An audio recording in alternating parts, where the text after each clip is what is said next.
ومن سيئات أعمالنا من يهده الله فلا مضل له ومن يضلل فلا هادي له وأشهد أن لا إله إلا الله وحده لا شريك له وأشهد أن محمدا عبده ورسوله يا أيها الذين آمنوا اتقوا الله حق تقاته ولا تموتن إلا وأنتم مسلمون يا أيها الناس اتقوا ربكم الذي خلقكم من نفس واحدة وخلق منها زوجها وبث منهما رجالا كثيرا ونساء واتقوا الله الذي تساءلون به والأرحام إن الله كان عليكم رقيبا يا أيها الذين آمنوا اتقوا الله وقولوا قولا سديدا يصلح لكم أعمالكم ويغفر لكم ذنوبكم ومن يطع الله ورسوله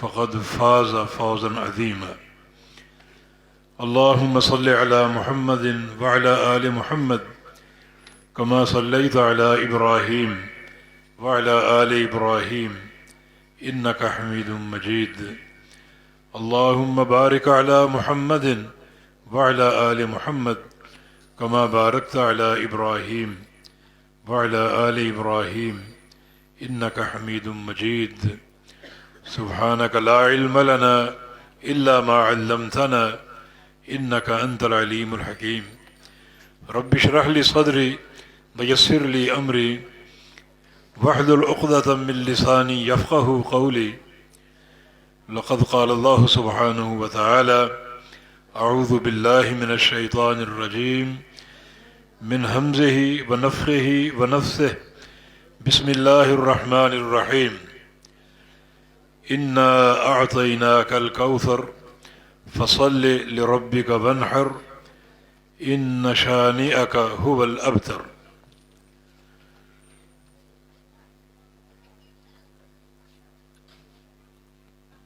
قابل احترام اور قابل قدر علماء کرام اور معزز حاضرین مجلس،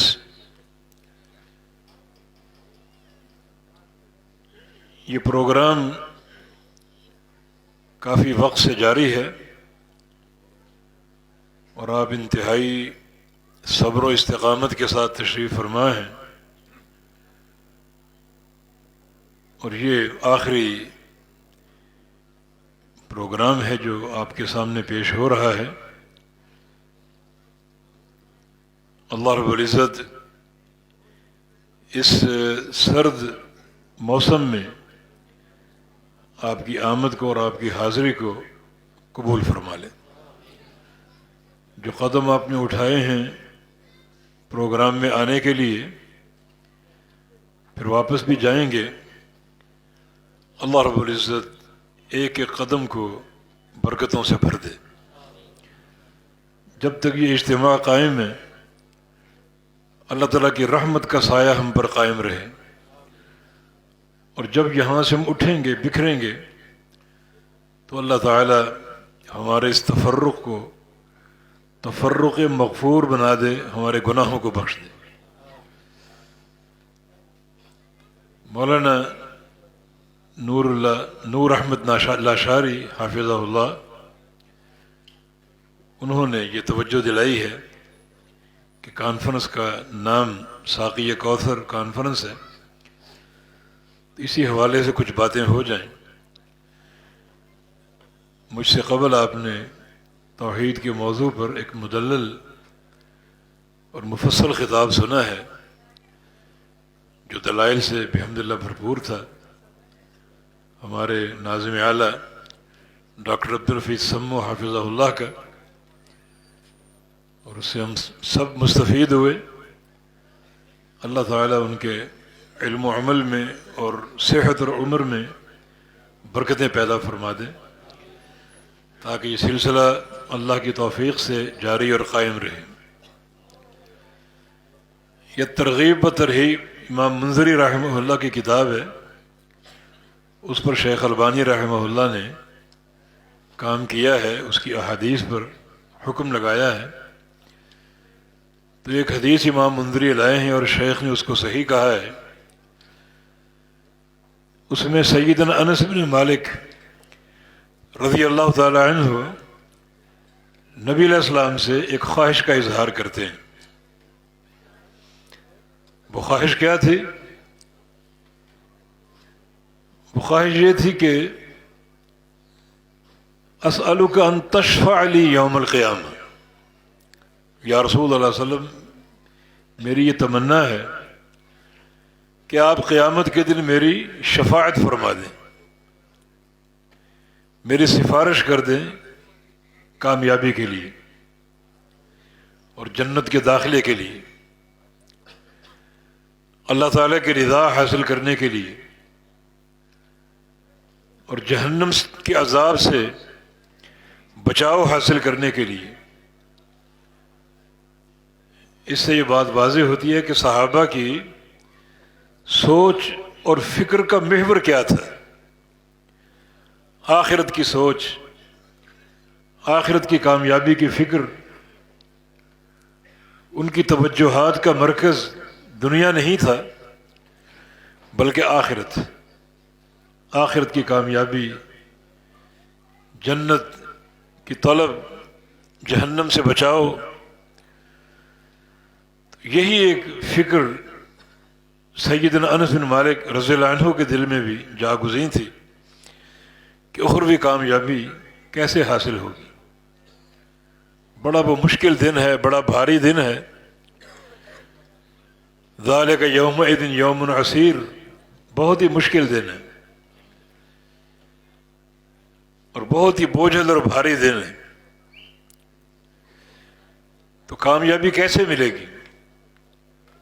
بہت سوچتے رہے، بالآخر ذہن میں یہ نقطہ آیا کہ جناب محمد الرسول اللہ صلی اللہ علیہ وسلم سے استدعا کی جائے کہ آپ میرے لیے قیامت کے دن شفاعت فرما دیں.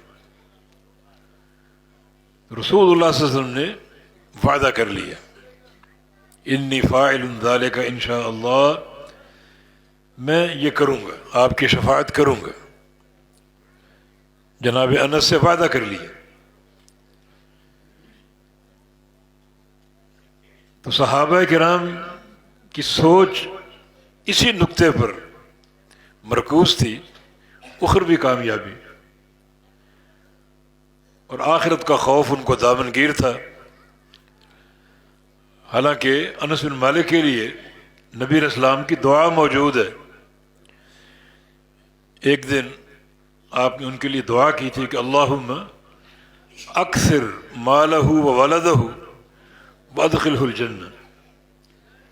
یا اللہ انس کے مال میں اضافہ فرما دے اور اس کی اولاد میں، اور اس کو جنت کا داخلہ عطا فرما دے. 3 دعائیں کی تھی. انس کا مال بڑھا دے اور انس کی اولاد میں اضافہ فرما دے اور انس کو جنت کا داخلہ عطا فرما دے. جناب انس بن مالک رضی اللہ عنہ اپنی زندگی کے آخری ایام میں فرمایا کرتے تھے کہ اللہ تعالی نے یہ دعائیں قبول کر لیں، اتنا مال دیا کہ مجھے پتہ ہی نہیں میرا مال کہاں پڑا ہوا ہے اور کتنا ہے، میں اس کو گن نہیں سکتا. اور اتنی اولاد دی کہ مجھے ان کے نام یاد نہیں. تو اللہ نے 2 دعائیں قبول کر لی اور اللہ کی ذات سے امید ہے کہ اللہ تعالیٰ تیسری دعا بھی قبول فرما لے گا، جنت کے داخلے کی. تو حالانکہ یہ بشارتیں موجود تھیں لیکن پھر بھی آخرت کا خوف دامنگیر، آخرت کا ڈر. تو نبی علیہ السلام سے اسی نقطے کے تحت اس خواہش کا اظہار کیا، اسألک ان تشفع لی یوم القیامہ، کہ میری یہ تمنا اور خواہش ہے کہ آپ قیامت کے دن میری سفارش کر دیں. تو آپ نے وعدہ کر لیا. تو جناب انس بن مالک عرض کرتے ہیں یا رسول اللہ صلی اللہ علیہ وسلم، قیامت کے دن میدان محشر میں سارے اولین و آخرین جمع ہوں گے. اتنا وسیع میدان ہے، اربوں کھربوں لوگ جمع ہوں گے، ملائکہ بھی ہوں گے، جن بھی ہوں گے. اتنے وسیع میدان میں تو میں آپ کو کہاں تلاش کروں؟ این اجدو کا یوم القیامہ، میں قیامت کی دن آپ کو کہاں پاؤں گا؟ کہاں آپ کو ڈھونڈوں گا کہ آپ کو مل کر، آپ کو تلاش کر کے یہ وعدہ یاد دلاؤں؟ تو رسول اللہ صلی اللہ علیہ وسلم نے 3 مقامات کا ذکر کیا کہ انس میں ان 3 مقامات میں سے کسی ایک جگہ مل جاؤں گا۔ سب سے پہلے فرمایا کہ ان اول ما تجدنی علی الصراط، سب سے پہلے مجھے وہاں دیکھنا آ کر جہاں سے لوگ پل صراط پر چڑھیں گے۔ وہ پل جو جہنم پر نصب ہے، سمجھے کہ ایک ریزر، ایک بلیڈ ہے لمبا بہت بڑا، جو جہنم کی پشت پر نصب کیا جائے گا، نیچے جہنم کی آگ ہے۔ اور غور کریں کتنا بڑا وہ پل ہے جس جہنم کو اللہ تعالیٰ نے بھرنا ہے کروڑہا لوگوں سے، انسانوں اور جنوں سے، شیاطین سے۔ کتنا وہ بڑا پل ہوگا جس پر چلنا ہے اور چل کر اس کو عبور کرنا ہے۔ تو انا سب سے پہلے مجھے وہاں تلاش کرنا ہے۔ وہاں نہ ملوں تو پھر وہاں آ جانا جہاں ترازو قائم ہوگا۔ ان لم تجدنی علی الصراط فاطلبنی علی المیزان، کہ فاطلبنی عند المیزان، پل صراط پر نہ ملوں تو پھر جہاں میزان قائم ہوگا، ترازو قائم ہوگا، مجھے وہاں آ کر ڈھونڈنا۔ یہ جو پل صراط اور میزان ہے، یہ دونوں مقامات قریب قریب ہوں گے۔ میزان وہ آخری امتحان کا مقام ہے جہاں سے جنت اور جہنم کے قافلے روانہ ہوں گے۔ آگے پل صراط ہے، اس کو عبور کرنا ضروری۔ کچھ لوگ تو بجلی کی طرح عبور کر جائیں گے اور کچھ لوگ عبور کرنے میں بڑا وقت لگائیں گے، کبھی پھسلیں گے، کبھی گریں گے، کبھی سنبھلیں گے، کبھی اٹھیں گے، کبھی لیٹیں گے، کبھی لوٹ پوٹ ہوں گے، کبھی ان کا پاؤں الجھے گا، کبھی پاؤں پھسلے گا، لیکن وہ عبور کر جائیں گے۔ اللہ تعالیٰ اس پل صراط پر ان کو سزا دے گا، معاف تو کر چکا، لیکن جو تم نے گناہ کیے تھے ان کو ہم نے بخش دیا، مگر یہ سزا تو تمہیں دینی۔ وہ جو تاخیر اور دیر سے اس پل کو عبور کریں گے، وہ در حقیقت ان بد اعمالیوں کی سزا ہے۔ کچھ لوگ بجلی کی طرح، کچھ لوگ آندھی کی طرح، کچھ لوگ پلک جھپکنے کی طرح، اور کچھ لوگ تیز رفتار گھوڑوں کی طرح، اور کچھ اس طرح بھی گریں گے، اٹھیں گے اور بالآخر عبور کر جائیں گے۔ تو یہ دونوں جو مقامات ہیں دونوں قریب قریب ہیں۔ تو فرمایا کہ اگر میں پل صراط پر نہ ملوں تو فاطلبنی عند المیزان، پھر وہاں آ جانا جہاں اعمال تولے جائیں گے، جہاں ترازو قائم ہوگا اور ترازو نصب ہوگا، نیکیاں اور گناہ تولے جائیں گے، وہاں تلاش کرنا۔ اگر وہاں بھی نہ ملوں تو تیسرا ٹھکانہ جو ہے وہ حوض کوثر ہے، جو آج آپ کا موضوع ہے، ساقی کوثر کے نام سے۔ تیسرا ٹھکانہ حوض کوثر، جہاں میں اپنی امت کو جام کوثر پیش کروں گا۔ میدان محشر میں اللہ تعالیٰ کی عظیم الشان نعمت ہے یہ۔ پورے میدان محشر میں ایک گھونٹ پانی کا کہیں نہیں ملے گا، ایک قطرہ بھی۔ وَتَدْنُ الشَّمْسُ حَتَّى تَكُونَ عَلَى مَسَافَةِ مِيلٍ، سورج قریب آ جائے گا اور صرف 1 میل کی مسافت پر آ کر کھڑا ہو جائے گا۔ آج یہ سورج کروڑہا میل کے فاصلے پر، لیکن نیچے کس قدر گرمی ہوتی ہے، کتنی شدت ہوتی ہے، کیسے لوگوں کے پسینے بہتے ہیں اور کیسے لوگ ہلکان ہو جاتے ہیں۔ جب قیامت کے دن یہی سورج 1 میل کے فاصلے پر ہوگا تو کتنی تپش ہوگی، کتنی حرارت ہوگی۔ اللہ رب العزت نے قیامت کے دن میدان محشر میں سورج کی تپش سے بچنے کے لیے دو انتظام کیے ہیں، ایک ظاہری ایک باطنی۔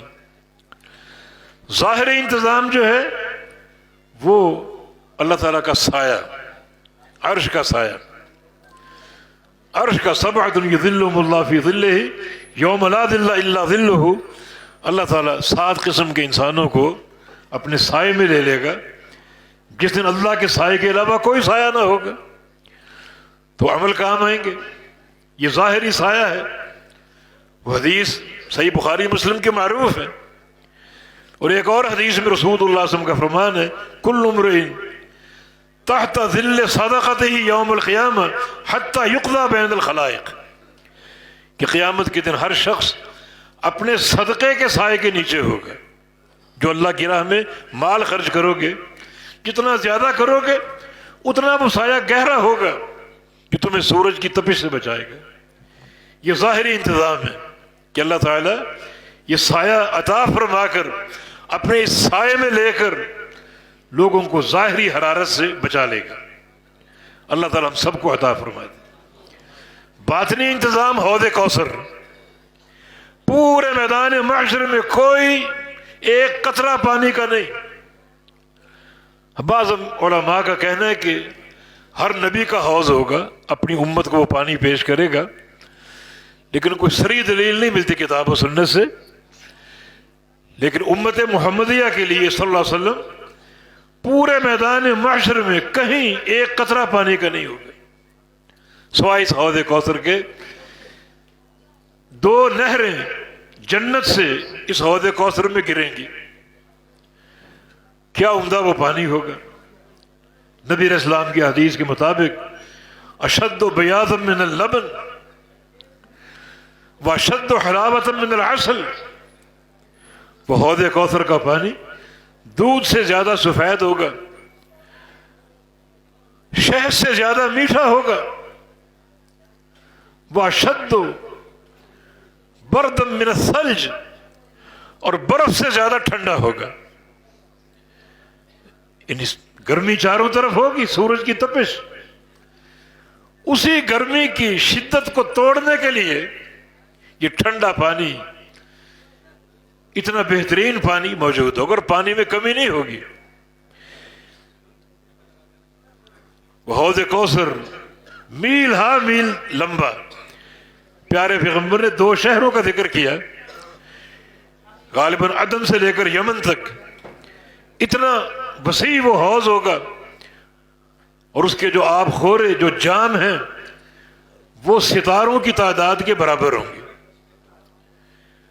تو فرمایا کہ اگر کہیں نہ ملوں، پل صراط پر نہ ملوں، مرحلہ میزان میں نہ ملوں، تو حوض کوثر پہ آ جانا، وہاں میں تمہیں مل جاؤں گا، وہاں ملاقات ہو جائے گی۔ تو یہ حوض کوثر اللہ تعالیٰ کی عظیم الشان نعمت۔ یقیناً اس کے لیے ہر شخص کو کوشش کرنی ہے، محنت کرنی ہے کہ ہمیں میدان محشر میں یہ پانی نصیب ہو جائے۔ رسول اللہ صلی اللہ علیہ وسلم کی حدیث ہے، من شرب منہ شربۃ لم یظمأ حتی یدخل الجنہ، جس شخص کو حوض کوثر کا ایک گھونٹ نصیب ہو جائے، ایک گھونٹ، تو اس کو پورے اس میدان محشر کے دورانیے میں پیاس نہیں لگے گی حتیٰ کہ جنت میں داخل ہو جائے۔ یہ دن کتنا بڑا ہے، فی یوم کان مقدارہ 50,000 سنہ، یہ ایک دن دنیا کے 50,000 سال کے برابر۔ تو اگر 50,000 سال تک سورج کی تپش برداشت کرنی پڑے، پسینہ برداشت کرنا پڑے، اور پیاس برداشت کرنا پڑے، تو اس شخص کا کیا عالم ہوگا، کتنا وہ تکلیف میں ہوگا۔ اور اگر ہم ایسے عمل کر جائیں کہ اس 50,000 سال کے برابر دن میں ہمیں اللہ کے عرش کا سایہ مل جائے اور اللہ کے پیارے پیغمبر کے حوض کا پانی مل جائے، تاکہ ظاہر بھی گرمی سے محفوظ ہو جائے اور باطن بھی گرمی سے محفوظ ہو جائے، نہ ظاہری جسم کو گرمی لگے اور نہ اندر پیاس محسوس ہو، جب تک جنت میں داخل نہ ہو جائے اسے پیاس نہیں لگے۔ یہ عظیم الشان نعمت۔ اب وہ قاعدہ کیا ہے اس پانی کو حاصل کرنے کا؟ یہ شریعت کا احسان ہے کہ جو مشکل مراحل ہیں قیامت کے، ہر مرحلے میں نجات کے قواعد موجود ہیں، نجات کے اصول موجود ہیں۔ پل صراط ہے، وہاں دو چیزوں کی ضرورت ہے، ایک تو قدم آپ کے پختگی سے جمے رہیں اور پھسلے نہ، پاؤں پھسلے انسان جہنم کا لقمہ بن جائے گا، اور دوسرا تیزی سے گزرے، بجلی کی طرح گزرے، پلک جھپکنے کی طرح گزرے۔ اس کے لیے دو قواعد ہیں، قدموں کے ثبات کے لیے، قدموں کے استقرار کے لیے اللہ تعالیٰ کا فرمان ہے یثبت اللہ الذین آمنوا بالقول الثابت فی الحیات الدنیا وفی الآخرہ۔ اللہ تعالیٰ اہل ایمان کو ثابت قدمی دے گا، دنیا میں بھی اور قیامت کے دن بھی۔ دنیا میں بھی اللہ تعالیٰ ثابت قدم رکھے گا، قبر میں جائے گا، فرشتے آ جائیں گے سوال و جواب کے لیے، اللہ تعالیٰ وہاں بھی ثابت قدمی دے گا، اور قیامت کے بہت سے مراحل میں انسان کو ثابت قدمی کی ضرورت ہے۔ اور اللہ رب العزت پل صراط پر جہاں زیادہ بندہ محتاج ہے ثابت قدمی کا، اللہ تعالیٰ وہاں بھی ثابت قدمی دے گا۔ کیسے؟ بالقول الثابت، قول ثابت کی برکت سے، قول ثابت کی برکت سے۔ قول ثابت کیا ہے؟ عبداللہ بن عباس رضی اللہ تعالیٰ عنہ قول ثابت کی تفسیر کرتے ہیں کہ قول ثابت ہے لا الہ الا اللہ، اللہ تعالیٰ کی توحید کا کلمہ۔ اس کلمے کو اپنا لو، سمجھ لو، اختیار کر لو پوری پختگی کے ساتھ، پوری امانت اور دیانت کے تقاضوں کے ساتھ،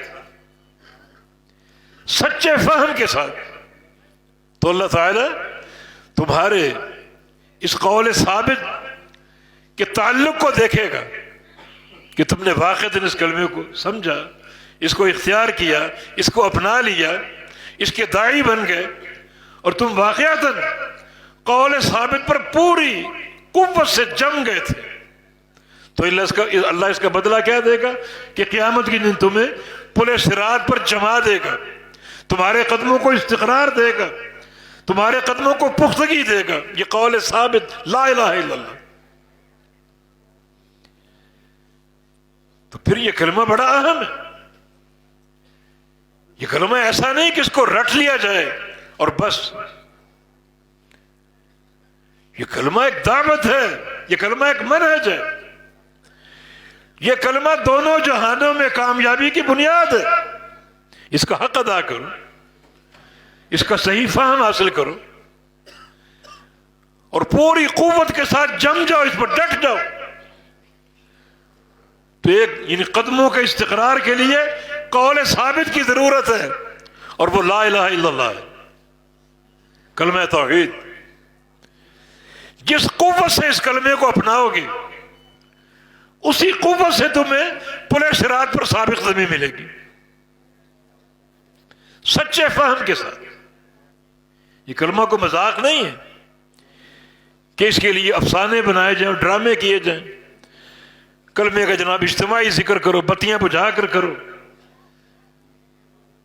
اور اس طرح کرو کہ آواز ناف سے نکلے، پتہ نہیں کیسے نکلتی، اور اس طرح کرو کہ اپنی سانس کو بند کر لو، اور دل پر ضرب لگا کر کرو، یہ ضربیں لگا لگا کر۔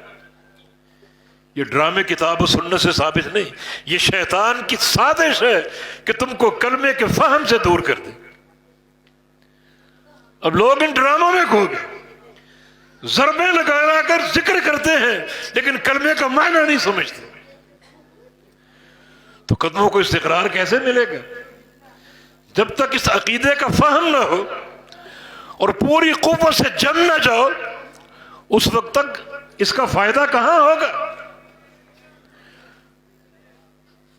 کو ہم طوطے تو نہیں ہیں جو بات کریں اور بغیر سمجھے کریں۔ طوطا اپنی زبان سے بہت سی باتیں کر جاتا ہے مگر اس کو پتہ نہیں ہے کیا باتیں۔ طوطے کی چوری مشہور ہے، چوری چوری کرتا رہے گا، اس کے سامنے چوری کا ڈھیر لگا دو، اس کی بلا کو یہ کیا چیز پڑی ہوئی۔ یہ لوگ بھی طوطے ہیں جو کلمے سے صرف ایک پڑھنے کی حد تک تعلق ہے، باقی فہم نہیں ہے، صحیح معنی میں قبول نہیں ہے، اور کلمے کے ارکان کا علم نہیں. لیکن تم نے پوری قوت سے اس کلمہ لا الہ الا اللہ کو اپنانا ہے. لا الہ الگ ہے، الا اللہ الگ ہے. لا الہ میں نفی ہے، کوئی معبود نہیں ہے. پوری قوت سے ہر معبود باطل کا انکار کر دو، پوری قوت سے. نہ کوئی زندہ، نہ کوئی مردہ، نہ کوئی زمین کی سطح پر، نہ کوئی زمین کی تہہ میں، نہ کوئی آسمانوں کے درمیان، نہ کوئی فضاؤں میں. کوئی معبود نہیں، ہر معبود کا انکار کر دو. یہ لا کی تلوار ہر معبود باطل کی گردن پر چلا دو. یہ سرکاریں لوگوں نے بنا رکھی ہیں، کوئی پاک پتن میں، کوئی لاہور کی، کوئی کراچی کی، مختلف درگاہیں. انہیں جا کر لوگ پوچھتے ہیں، پکارتے ہیں، مشکل کشا مانتے ہیں، حاجت روا مانتے ہیں. یہ لا الہ کے خلاف ہے. یہ رکن نفی، اس کو سمجھو، اور پوری قوت سے ہر معبود باطل کا انکار کرو. جب انکار کر چکو تو پھر رکن اس بات الا اللہ، ایک ذات ثابت ہے، اس کا الہ ہونا ثابت ہے، اور وہ اللہ کی ذات. جس قوت کے ساتھ الا اللہ کو مانا، اللہ کو مانا، اللہ کی توحید کو مانا، اسی قوت سے لا الہ کو مانو اور ہر معبود باطل کا انکار کر دو. جب یہ قوت پیدا ہوگی تو پھر یہ قول ثابت صحیح معنی میں آپ کو حاصل ہوگا، اور اس قول ثابت کی برکت سے اللہ تعالیٰ پل صراط پر آپ کے قدموں کو مضبوطی عطا فرما دے. اور جہاں تک تیزی کی بات ہے تو تیزی کے لیے عمل میں تیزی پیدا کرو، عمل میں تیزی پیدا کرو. نبی علیہ السلام کی حدیث صحیح مسلم میں، من ابطأ به عملہ لم یسرع به نسبہ. آج جس کا عمل کمزور ہے، عمل کی سواری کمزور ہے، کل قیامت کے دن نہ اس کا مال، نہ اس کی دولت، نہ اس کا خاندان، نہ اس کا باپ دادا، کوئی اس کو تیز نہیں چلا سکے گا. تیزی چاہیے تو عمل میں تیزی پیدا کرو، عمل میں تیزی پیدا کرو. یہ دو قاعدے، پل صراط پر قدموں کا استقرار، قدموں کی مضبوطی، اور تیزی سے گزر جانا، اس کے لیے دو یہ قاعدے، قدموں کی مضبوطی کے لیے قول ثابت کو اختیار کر لو، اور تیزی سے گزرنے کے لیے آج عمل میں تیزی پیدا کرو. سستی چھوڑ دو، غفلت چھوڑ دو، اور یہ تکاسل چھوڑ دو. اسی طرح مرحلہ میزان ہے، وہاں کامیابی کے قاعدے کیا ہیں؟ بس یہ سوچو کہ اللہ تعالیٰ اعمال کو کیوں تولے گا، اعمال کو تول کر حساب کیوں لے گا. اس کا مختصر جواب یہ ہے تاکہ اللہ رب العزت بندوں کے سامنے اعمال کا وزن کر کے ان اعمال کا معیار چیک کرے، بندے بھی دیکھیں. اللہ تو جانتا ہے، لیکن بندوں پر اللہ تعالیٰ اپنے عدل کی حجت قائم کرے گا. بندوں کے سامنے ان کے اعمال کی گنتی بھی ہوگی اور ان کے اعمال کو تولا بھی جائے گا، تاکہ اعمال کو گن کر ان پر حجت قائم ہو اور اعمال کو تول کر عمل کے معیار کے حوالے سے ان پر حجت قائم ہو. دو چیزیں معیار. اگر نمازیں آپ نے پوری پڑھی، روزے آپ نے پورے رکھے، حج بھی کیا، زکوٰۃ بھی پوری دی، اب ان کو تولا جائے گا. اس کی نماز بھی تولو، اس کے روزے بھی تولو، اس کا حج بھی تولو. کیا وزن ہے؟ اور وزن دو چیزوں کے ساتھ، عمل کا اپنا وزن نہیں، عمل کا وزن بنے گا دو چیزوں کے ساتھ. ایک وہ عمل وزنی ہوگا جو آپ نے اخلاص کے ساتھ کیا، اللہ کو راضی کرنے کے لیے، اللہ کے چہرے کی طلب کے لیے، وہ عمل وزنی ہوگا. اگر عمل اخلاص سے خالی ہے، ریاکاری اور دکھاوے پر قائم ہے، اس عمل کا کوئی وزن نہیں. ہر سال حج کرو، ہر مہینے عمرے کرو، زکاتوں کے ڈھیر لگا دو، صدقات کے ڈھیر لگا دو، مدارس بناؤ، مساجد بناؤ، یتیم خانے بناؤ، نمازیں پڑھو، روزے رکھو، اگر دل میں ریاکاری کا چور ہے، ریاکاری کا بت ہے، تو اللہ کے میزان میں ان اعمال کا کوئی وزن نہیں ہوگا۔ اور اگر اخلاص ہے، للہیت ہے، تو پھر دوسرا نقطہ معیار کے لیے وہ یہ ہے کہ یہ عمل اللہ کے حبیب کے طریقے اور آپ کی سنت کے مطابق ہے یا خلاف ہے۔ بڑا اہم یہ نقطہ ہے۔ آج دنیا کو اس کی پرواہ نہیں ہے، کہیں برادری کے قانون ہیں، کہیں اپنے پیروں کے قانون ہیں، کہیں اماموں کے قانون ہیں، لیکن پیارے پیغمبر کی سیرت طیبہ اور آپ کی سنت حمیدہ پر کوئی توجہ نہیں۔ حالانکہ عمل کا وزن ان دو معیاروں کے ساتھ بیٹھے گا، اخلاص کی حفاظت ہو اور پیغمبر علیہ السلام کی سنت کی اتباع۔ اگر اخلاص نہیں ہے، سنت پر عمل ہے، اس عمل کا کوئی وزن نہیں۔ اور اگر اخلاص